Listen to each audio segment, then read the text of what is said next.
A very warm welcome to all the participants in today's webinar. This is our 68th webinar in our talk series. A special welcome to our speaker today, Dr. Sangeeta Balaprakash, for making time to be with us here today. Before we introduce our speaker, and for those who were not here earlier and have joined us today, Rtambhara Wellness is a collective of like-minded individuals that look at wellness in a holistic way, not just the body, but the mind as well, and all through the practice of knowledge and wisdom that comes from our ancient Indian scriptures and heritage. We conduct corporate programs and retreats for wellness that look at personal transformation and tapping into oneself to unlock our infinite potential. Presently, we are conducting these programs virtually, and our virtual corporate programs are uploaded on our website, rtambharawellness.com. Do visit our website and go through the details of these programs. We also conduct webinars regularly on topics that delve into self-discovery, personal transformation, health, harmony, and holistic well-being, as well as the arts, which help us connect with our higher selves. All our earlier talks are uploaded on YouTube under Rtambhara Wellness. And if you'd like to be part of our community, can you please post your contact details, cell number, email ID, and we can add you to our groups. So on with today's program, Dr. Sangeeta Balaprakash will be talking to us on Detox with Ayurveda. Today's session will have 45 minutes of talk by Dr. Sangeeta, followed by 15 minutes of Q&A, and a request to all of you to please stay muted through the talk, but feel free to keep your videos on. And please post your questions to Dr. Sangeeta on the chat function, and she'll be answering those questions after she finishes her talk. So a little bit, it's my privilege actually to introduce to you Dr. Sangeeta. She has been on our platform before, but I'd like to tell you a little bit about her. Dr. Sangeeta Balaprakash is an Ayurveda doctor originally from Thrissur, Kerala. She obtained the medical professional degree BAMS, which is Bachelor of Ayurvedic Medicine and Surgery. It's a 6-year professional education from Government Ayurveda College, Raipur, and she followed that up with a Panchkarma training from the prestigious Kottakkal Arya Vaidya Shala, Kerala in 1995. Since then, she's been practicing and teaching Ayurveda in different Ayurveda hospitals and education institutions in India and abroad. Dr. Sangeeta currently lives in Stockholm, Sweden, with her husband and 2 daughters, and is practicing and teaching Ayurveda for the last 16 years in Europe. She's the director of Rasayana Wellness Clinic in Stockholm and is the founder and director of Ayurveda Lifestyle Consultant Education. She has been featured in many Swedish health magazines, and she is also a faculty member and consultant at several yoga institutions and has educated hundreds of yoga students in Ayurveda. So please join me in welcoming her to our amidst us today. So on to you, Dr. Sangeeta. The stage is yours. Namaste. Thank you, Binaji. And thank you everyone for making time to come on this webinar and listen to me. So today I'll be talking about the detox in an Ayurvedic perspective. So there's a lot of talk around food, diet, nutrition, and it's very confusing. So let's see what our ancient seers have to say about detox and cleansing. So I hope you all have some knowledge about the doshas and the foundation of Ayurveda, so it becomes easy for you to understand today's topic. So I will first begin this by sharing the PowerPoint.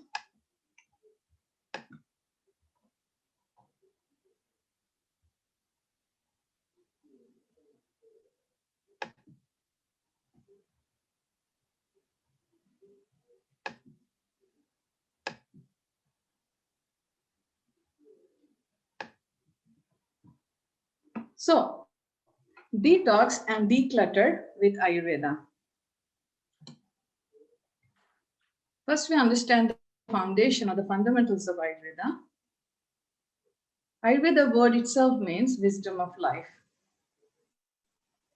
And the science is based on the Vedic saying, Yatha Pinde Tatha Brahmande, Yatha Brahmande Tatha Pinde. So, as is the universe, so are you, and as is the individual, so is the universe. So, we are the microcosm of the macrocosm.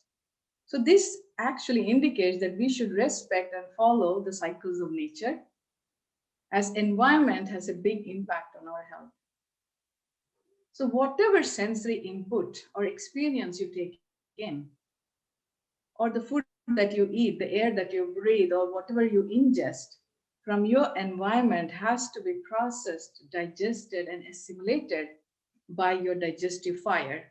That is called Agni in Sanskrit. So, Agni is the key to health, is the key to digestion.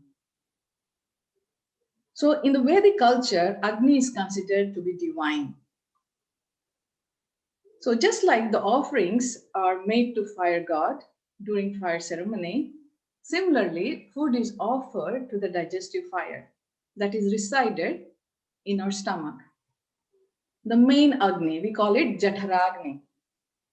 This Jatharagni is based in the stomach and the whole digestive tract. And then there are many different types of Agni. Each and every cells have Agni that has to process the food or the essence of the food or the nutrients and assimilate it. So when your Agni is balanced, you will have a healthy appetite. It's not aggravated or not too little. After you had your meals, there will be no cravings. You will feel content, all your tissues are nourished, and your bowel movement will be healthy.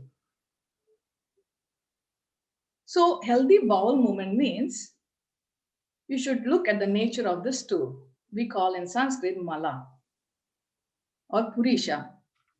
So, when the waste or the stool is healthy, that means it should float. It should have a good form and it should not be very sticky or smelly. So, that means your digestion is working perfectly. And at the same time, you should empty your bowel every day. So, when your Agni is Sama, Sama means balanced. When you have a Sama Agni, that's when you have a healthy appetite and your bowel movement is perfect. You will have a floating stool in most of the cases. Then, of course, a balanced Agni will lead to a long, healthy life, and your immune system will be perfect. Your skin will glow, your eyes will shine, and you will experience happiness, joy, enthusiasm. So, one of the very simple way to understand if your Agni is good or not is when you wake up in the morning, you should feel good enthusiasm. You're looking forward for the day. That itself suggests that you have a good fire. So, what happens? How this Agni gets disturbed or your digestive fire gets disturbed?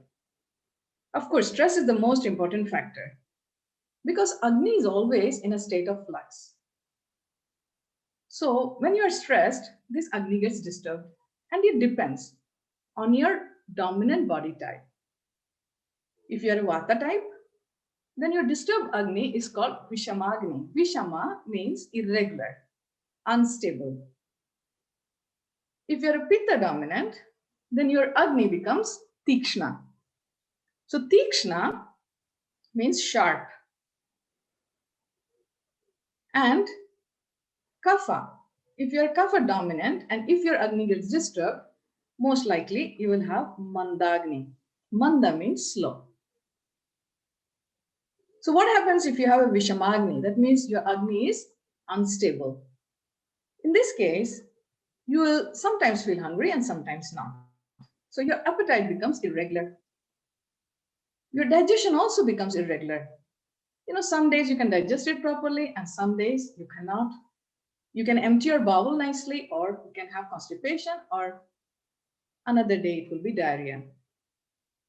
So you can't exactly say which food suits you. because you can have the same food. One day it digests, the other day it cannot. So you will get confused. And that Agni is called Vishamagni. And when you have Pitta, Tikshnagni, that means your appetite is too strong. You eat your food and immediately you feel hungry. So digestion is very fast. And you cannot take in proper nutrients because the food burns too fast.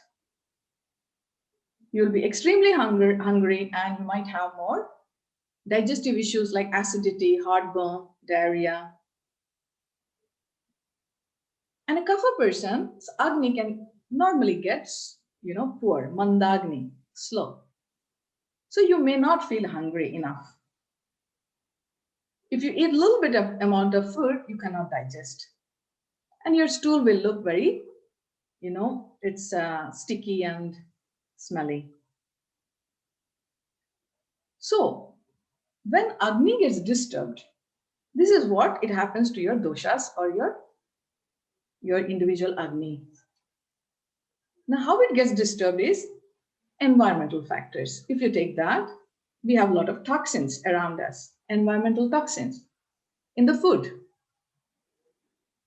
a lot of pesticides, chemical fertilizer, in cleaning agents, in cosmetics. And not only that, toxic environment. It could be relationship or toxic workplace. All these affect your Agni. Then unhealthy eating habits. So if the food that you eat, ahara, it's very important that the quality of the food, the quantity of the food, and how you eat and how you digest, all these are important. So if you, for example, if you overeat or you eat less, if you eat before your previous meal is digested, all these can cause the disturbance in Agni. Now I will explain you with this picture. You can see Kapha is represented as K with a green color, Pitta fire P, and Vata V. So Kapha, it's the location of Kapha is the stomach, is general, no? And Pitta small intestine and Vata large intestine. Now according to Ayurveda, there are three phases of digestion. The first phase is called sweet phase. Sweet is the taste of Kapha. And Kapha is dominant in water and earth element.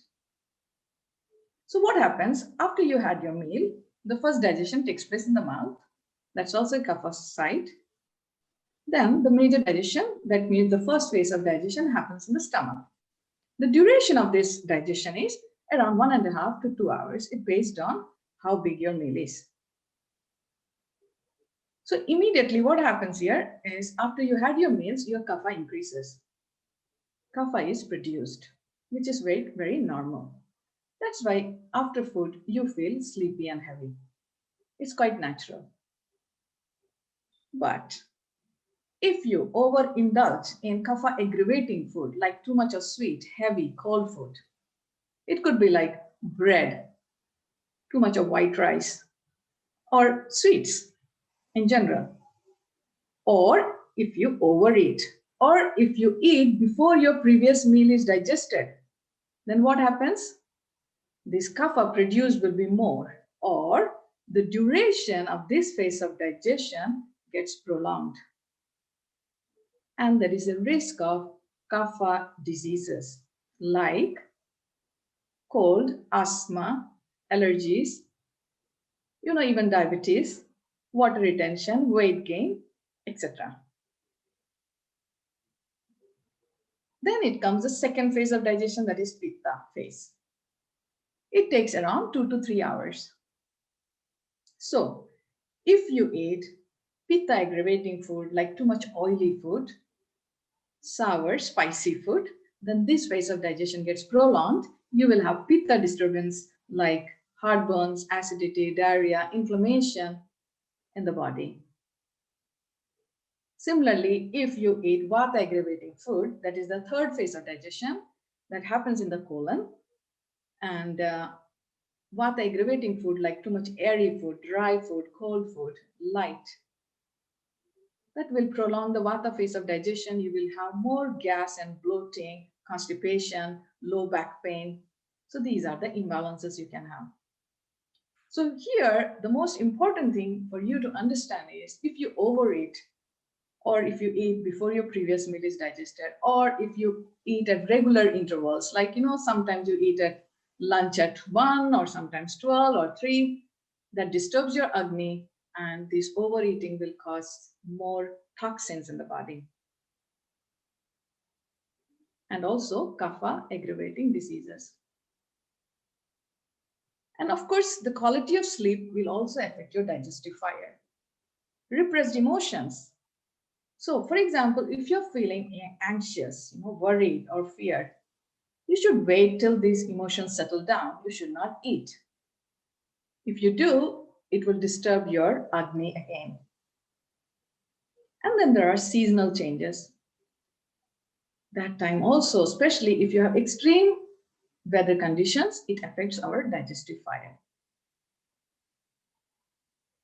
So keep these in mind, how your Agni gets disturbed. And what happens if your Agni gets disturbed? It will create Ama. Ama means toxins. So disturbed Agni leads to the formation of Ama. The best way to understand if you have a Ama is you should look at your tongue. In the morning, we all have this practice since ages that we scrape our tongue. We use a tongue scraper to clean our tongue. I think the new generation are not doing that much, but this is really important to scrape your tongue and look at your tongue in the morning itself. If the tongue is coated, and if it is especially white coating is there on the back of the tongue, that is the area where the intestine is. So the tongue is actually the mirror of our internal organs. So back of the tongue, you see that in this picture, the tongue looks very coated. It's thick white coating. That suggests Ama. That means a person has Mandagni. Mandagni is poor Agni. They cannot digest even small amount of food. And also emotions, you shouldn't forget that, because at all the level, digestion is happening. So this Ama by nature is heavy, sticky, smelly, and cloudy. It has the same qualities as Kapha, toxic Kapha.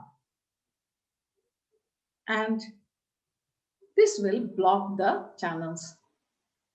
It will, once, if it is not flushed out of the system regularly from our digestive system, then what happens? It will move into the circulation and spread in the body, and it can manifest into disease. The Ama can become reactive, and that is called Ama Visha. Ama Visha means toxic Ama or reactive Ama. It's ready to produce disease. So that's why it's so important that, because Ama can be often, you can produce, you can have in your digestive system, because we are constantly living in stress. There are so much environmental factors are there which is not in our hand. So our Agni is always challenged. So there is more risk that we have Ama. But what's more important that, it's in our hand, at least in the initial stage, where with the food, our lifestyle changes, we can flush out this Ama from the system before it gets deep rooted and gets into the circulation and create or manifest as disease.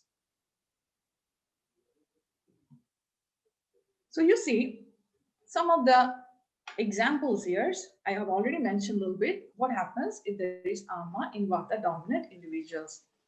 So Vata dominant individual can accumulate toxins in the Vata sites, colon, adrenals, kidneys, leading to bloating, constipation, irregular bowel movement, moving pain, because Vata is irregular, it's mobile. So the pain is not at one side, it is moving in the body. Sometimes you feel like, oh, my left knee is hurting. And if the Ama is not deep rooted, it's still not a disease. You might feel like you might have some pain in one or the other joint, and it keeps moving in the body. You can have sleep issues, your breathing gets a little labored, lack of energy and fatigue. So you'll definitely get tired. In the mind, the toxins manifest as mostly vata emotions, fear, anxiety, worry, and nervousness. And you will have difficulty to focus. Now we'll go ahead and see the signs of ama in pitta dominant individuals. So pitta dominant individuals, they are fire and water. So the toxins will build up in the pitta site. The main site is liver and also small intestine, blood, leading to acidity, skin issues, and blood conditions. Eyes are also the pitta site, so you will have unclear eyesight, excessive sweating, and often frequent urinary tract infection. And in the mind, it will manifest as anger, irritation, frustration, hatred. So signs of ama in kapha dominant individual. Now kapha is water and earth, so it's already heavy. So these toxins will manifest in the kapha site, and the kapha sites are stomach, lungs, lymph, and fat, leading to poor appetite. Your lymphatic system will get congested. You will have water retention and a lot of stagnation in the body. You will put on weight. You'll feel very tired, lethargic, and you want to sleep more. So even if you have slept, for example, 8 hours, 9 hours, you will wake up very tired. And you will also lose motivation and you will be suffering with depression. So, as I said, it's very important. We need to flush out the ama regularly and we should help with the body's natural detox function. So, any reducing treatment, including fasting, is called langanam in Ayurveda. And Ayurveda considers langanam as the best and the foremost treatment. So, fasting, langanam paramaushadham, is a famous saying in Ayurveda that langanam or fasting is the greatest medicine. The first medicine or the first approach to treatment should be langanam. There is one more shloka in the Charak Samhita. It says, Tatralpe langanam pathyam madhye langanam pachanam prabhute shodhanam taddi mulat unmulyet malan. So what does that mean? That when your imbalances are in the initial stage, fasting is the best treatment for langanam. When your imbalances increases, your ama has increased, doshas have accumulated and have aggravated, then just fasting will not help. You need to also have some digestive herbs. When the doshas aggravates and gets into the circulation, it becomes deep rooted and it reaches the tissues. So here, just fasting is not going to help. You will need shodhanam. Shodhanam is more cleansing treatment. In Ayurveda, it is called panchakarma. For that, you have to go to the hospital. But in the first stage, you can do it at home. You have all the tools. So, langanam, any measures, therapies, activities, and food that bring lightness to the body and mind is called langanam. So, it's not just fasting from food, but any activity. In the classical Ayurveda literature, various methods of langana is mentioned. It depends on your doshas, your physical and mental endurance, your strength of Agni, and the buildup of ama. Depends how much ama you have, and also the time of the year. When is the best time to do langana? So you see that we have different types of langana. So it means exercise is also langana. It will produce lightness in the body and produce heat, because when you do exercise, you sweat, and that increases the body heat, and the heat itself will digest the ama or the toxins. So langana is one good way and easy way to do is exercise. And then, of course, food is there. We'll learn about that later. And also, exposure to sun, that's also langana. Here in Sweden, we don't have sun, so that treatment, we can't do it here. But exposure to sun or wind and exercise are some of the langanas. And of course, digestive herbs or food. For example, if you do fasting, you can have, one meal a day. That's also langana. You can have 2 meals a day and, avoid the dinner. That's also langana. Depends upon the buildup of your toxins. Sometimes you can do is you can fast maybe once a week. We all do. In our culture is also there that we have every day is dedicated to one god, so we do langana in some way. And also, for example, one day we decide not to eat meat or grains, and that's also a way of fasting, giving rest to our digestive system so that the agni is not loaded and it can digest the ama first. Because when you have ama, you can't digest the food and you can't even digest any food supplements. So many people, to get feeling, if they are tired, they just pop up, with lot of supplements, multivitamins and all. But we have to make sure that is your agni strong enough? Can it digest the food that you take every day? Then only you should think about any supplements. Langana is there mentioned in the Puranas for spiritual growth. We call it vrata. Vrata is the observance. So we call kayik vrata, manasik vrata, and vachik vrata. So for the body, kayik vrata. So when you practice, you know, or you observe vrata for the body, what does that mean? This is for more for spiritual growth. So there is a very beautiful saying that if you want to be a yogi, you should eat 1 meal a day. If you eat 2 meals a day, that means you are a bhogi. If you eat 3 meals a day, you are a rogi. So you see that when it comes to food, we should eat in limited amount. We should listen to our digestion, our hunger, and that will be only healthy for your body. And then mansik vrata for the mind. Of course, we need to fast from bad thoughts, negative thoughts, not thinking bad for others, engaging into spiritual, activities, listening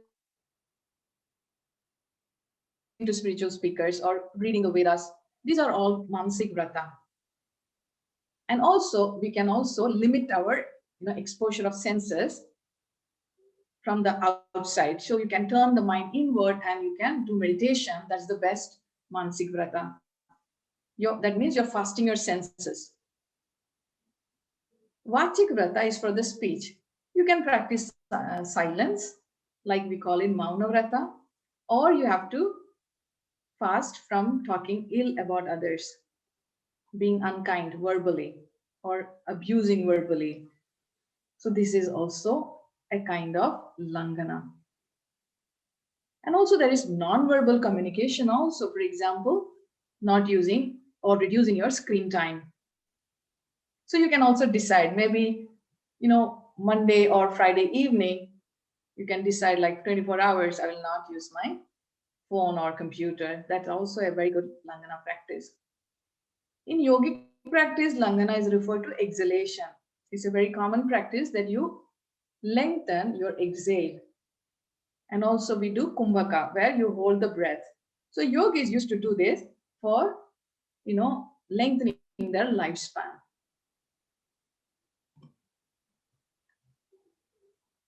So fasting is done to eliminate food, sensory inputs, and activities that promote ama. So we have this, as I mentioned before, intermittent fasting, which is right now very much in trend. So you see, if you are a kapha dominant person, you can actually have a eating window between 10 to 18, and after 18 to 10 could be a fasting window. So where you are not having early breakfast, maybe around 10, you can wait and then have your light meal like a breakfast, and then you have lunch and early dinner before 18. Why this is very good for kapha persons? Because if you have listened to my previous lectures, you know the kapha time is between morning 6 to 10. So kapha dominant individuals are not that hungry in the morning.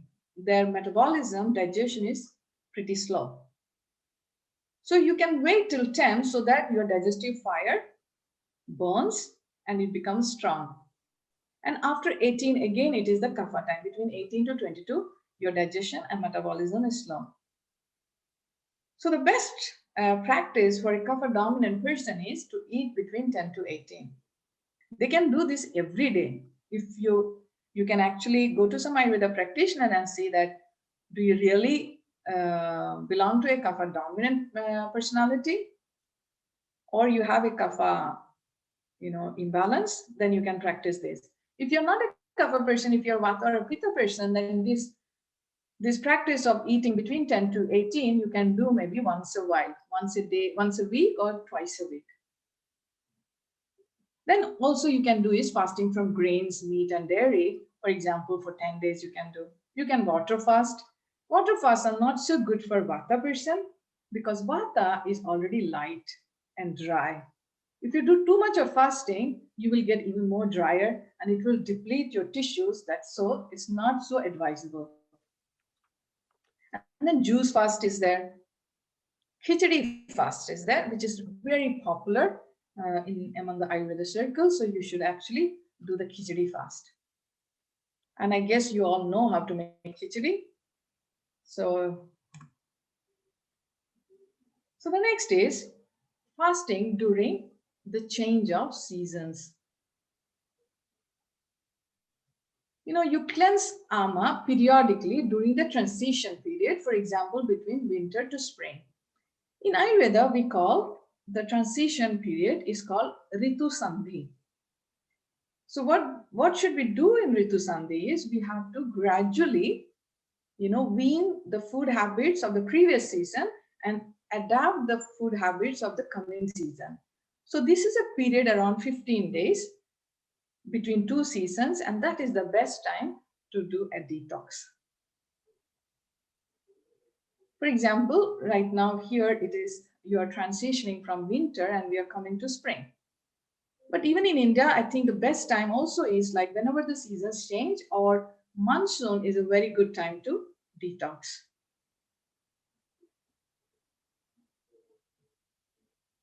So I'm just giving you one example here is late winter and spring are the kapha seasons, and it all depends where and which part of the world you are, and depending upon the weather how it is. So after late winter comes the spring, after spring comes the summer. So what is kapha? Kapha in balance, it supports growth, strength, stability, and immune system. If you remember, the elements that are dominant in kapha are water and earth. So when water and earth are in balance, it will promote growth. But in imbalance, what happens is either the earth element is too much or the water element gets in excess. So it will create more lethargy, stagnation, slowness, sluggishness, laziness, heaviness.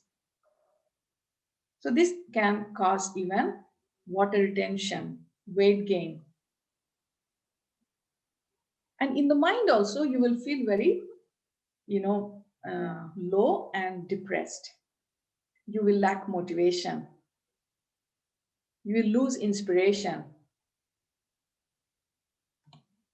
So even if it is not the correct season, but if you experience all the kapha imbalance, then you can do some fasting. As I mentioned before, like you have to make sure that you're moving a lot, you do some exercise, or there are different kinds of other measures that we'll be looking here in the slides. So what can happen is when the spring comes, these are the disorders that you can have is allergies, asthma, sinusitis, feeling lethargic, low appetite, weight gain, high cholesterol, water retention, depression. So these are mostly, it will pop up in the spring. But if you have an imbalance, it can stay with you all the time, and then you can do detox anytime you can.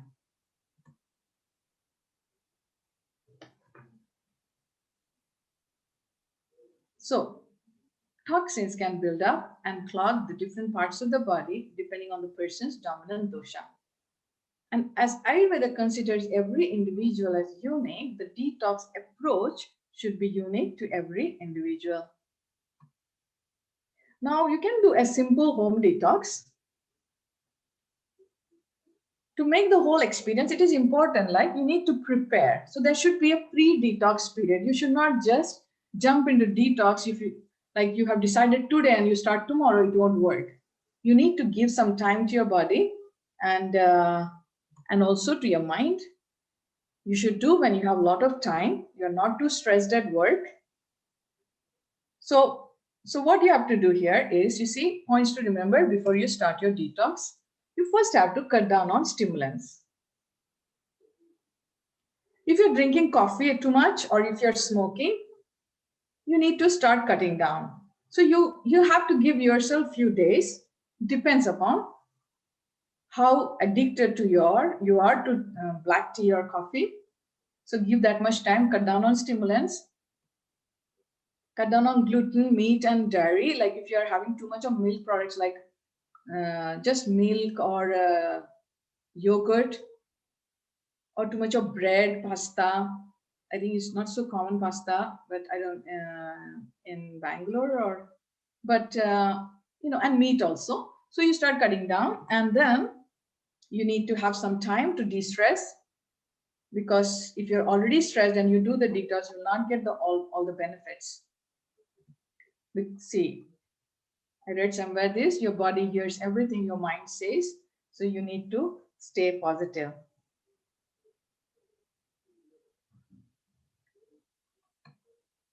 So if you're a Vata dominant person, it all depends how, again, I will repeat, how much imbalance you have, how your state of Agni is. You can decide the number of days of detox, either 3 or 5 days you can do. So during this whole period, this is called mono diet detox. That means you're eating only one meal, not one meal, one type of meal every day. For example, khichdi. So you'll have this for all the meals, for lunch, breakfast, dinner, even like a snack. If you're hungry, you can have more. The whole point is you do not stay hungry. You can eat as much as you want, but it has to be khichdi, freshly cooked, warm khichdi. You have to sip hot water or detox tea throughout the day. If it is too hot, then you can drink cooked water, which is, in the room temperature. Now, during these days, you can either go for a massage, or you can do by yourself. You can take some warm sesame oil.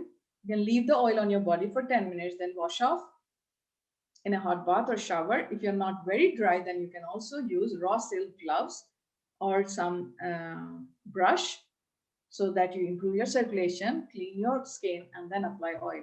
You can practice some yoga or deep breathing exercise, and you can take some triphala. You will get triphala there with aloe vera juice. It's for cleansing. And you can do some cleansing on the, one day before the end of detox. You can take some castor oil followed by ginger tea, and make sure to stay home next morning. So this is a one good detox for a Vata dominant person. All you have to think is, if you're a Vata person, you might get constipated. So that's why it's so important that you can take triphala with warm water or aloe vera juice. If you're a Pitta dominant person, then you can go for a little longer detox. But if you're a very hungry person, if you get a little irritated or angry if you don't get the food, then you should shorten your detox period. Again, you should have the khichdi for all the meals, and then you can make a nice ginger, fennel tea or coriander or cumin tea. You can again do the massage with coconut oil, is very good for a Pitta dominant person. And you can do sun greetings, twist poses, like the sitting twist yoga poses are really good, because um, you know it will help the digestive organs to work better. It's almost like an exercise to your liver and stomach. Deep breathing you can do. Shitali pranayama is best for a Pitta person, and you can listen to Yoga Nidra every day. You can take Amalaki. Amalaki is very good for all the doshas, specifically for Pitta person. Amala. Day 6, you can do a good cleansing with Avipattikar. Avipattikar is a herb that you can easily get it in India. You can take it with hot water. It will detox or cleanse your liver and the intestine. Now we will go for detox for kapha. Kapha can do the longest detox, like 10 days. And again, the same meal, you eat khichdi for all the meals. You have to drink detox tea throughout the day. You can go for small walks. You should massage, especially kapha needs dry massage, so they have to increase their circulation. They can do sun greetings, Surya Namaskar, and they can do breathing exercise like fire breath, that is Kapalabhati. And one of the good herb to stimulate your metabolism, and especially if you're a kapha dominant, is trikatu. Trikatu is a very famous herb mix of three spices. That's why it's called trikatu. It's made with ginger, long pepper, and black pepper. So you can take this and you can even take it for a longer period, even after the detox is done. This will help you to prevent allergies, asthma. Only make sure that you don't have too much of heat or burning sensation, because this is very drying and heating spice. Day 9, you can do some purgation with avipatika powder, which you can mix it with hot water and you can take it before going to bed. So these are the massages that I mentioned. You can easily get these massages in the Ayurveda centers. The powder massage, it is called udvartana. So where warm detoxifying herb mix is used to massage. It really opens up the pores, release the toxins. It improves the lymphatic flow also, and it will make your skin very soft and you will feel very light in the body. One of the detox treatment is nasya. That means you put oil in the nose. This is very good for allergies, cold, cough, asthma. It also helps to feel very inspired and motivated, and very useful if you have migraine, or if you feel very demotivated. This is the oil that you can use. Anutailam is the oil for nasya. I guess you all know about this. I have written that in Swedish, Sul Hälsning, that is sun greetings. And then these are some of the yoga poses which will enhance the detox process. So some relaxing, some twist poses, and some heart opening yoga poses that will help the lungs, especially if you have congestion, so and breathing issues. So you can lie on some bolster and open up your chest. Some of the, ginger tea is very good with honey. You can have in the morning. These are the some spices. Fenugreek is a very good detox spice. You can also make sprouts from these seeds. Early morning, you can take like 1 tablespoon or more of soaked fenugreek seeds. So that's also a very good langana. Cinnamon, bay leaves, long pepper, cloves. These are all the spices that you should incorporate. Post detox, after the completion of detox, for example, if you decide to have a khichdi detox for 5 days, then your post detox should be also for 5 days. And in that, now you can add some vegetables to your khichdi. You can have porridge, eat something light and warm food like steamed veggies, as I said, for equal number of detox days. You can continue here also during the detox, and after detox, you should not eat any fruits. So this is just a mono diet detox when you're doing with khichdi.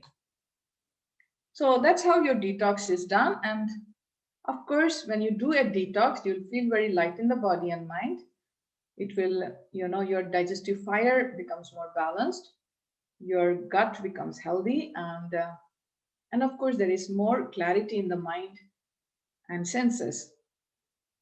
So there are many benefits. This is the famous Ayurveda proverb: when diet is wrong, medicine is of no use. When diet is correct, medicine is of no need. So you see, the food is the most important part of our health. So that's all about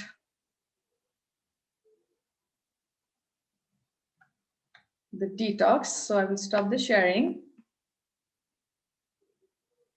I think we have enough time for the questions.